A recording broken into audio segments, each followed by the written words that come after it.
নমস্কার। নির্মলা সীতারামন, পুরো ভারতবর্ষ যাকে এক নামে চেনে নির্মলা সীতারামন। আমি আপনাদেরকে বলে দিই, নির্মলা সীতারামন হচ্ছেন ইন্ডিয়ার সেন্ট্রাল ফাইন্যান্স মিনিস্টার। একেবারে ঠিক শুনেছেন, সেন্ট্রাল ফাইন্যান্স মিনিস্টার হচ্ছেন নির্মলা সীতারামন। ওনার ওপরে ব্যাঙ্গালোরের হাইকোর্ট এফআইআর করার জন্য নির্দেশ দিয়েছে। কি কারণে দিয়েছে? ইলেকট্রাল বন্ড যে বিষয়টা রয়েছে, এই ইলেকট্রাল বন্ড বিষয় নিয়ে এফআইআর করার জন্য বলা হয়েছে ফাইন্যান্স মিনিস্টারের বিরুদ্ধে। ভারতবর্ষের ফাইন্যান্স মিনিস্টারের বিরুদ্ধেই এফআইআর হয়ে যাচ্ছে, অভিযোগ তোলাবাজি। এই তোলাবাজির অভিযোগের এফআইআর করা হচ্ছে।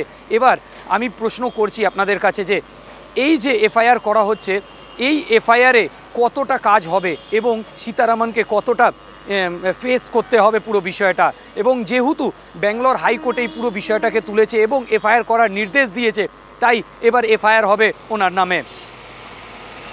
কেন্দ্রীয় ফাইন্যান্স মিনিস্টার হচ্ছেন তিনি।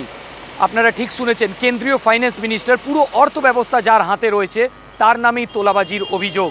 তাহলে দেশের অবস্থা কি হবে? তোলাবাজির এই অভিযোগ নির্মলা সীতারামনের ওপর কতটা কার্যকরী হবে এবং তিনি কতটা কোর্টে এটা নিয়ে ডিফেন্স করতে পারবেন? তাকে কি গ্রেফতার করা হবে, না জিজ্ঞাসাবাদ করে আর বিষয়টা যেহেতু উনি সেন্ট্রাল মিনিস্টার আছেন তাই জন্য চেপে দেওয়া হবে? এখন পর্যন্ত প্রধানমন্ত্রী কেন চুপ আছেন, আর তার সাথে সাথে গৃহমন্ত্রী কেন মুখ খোলেননি? এই বিষয় নিয়ে যারা সেন্ট্রালে বসে আছেন তারা মুখ খুলছেন না কেন?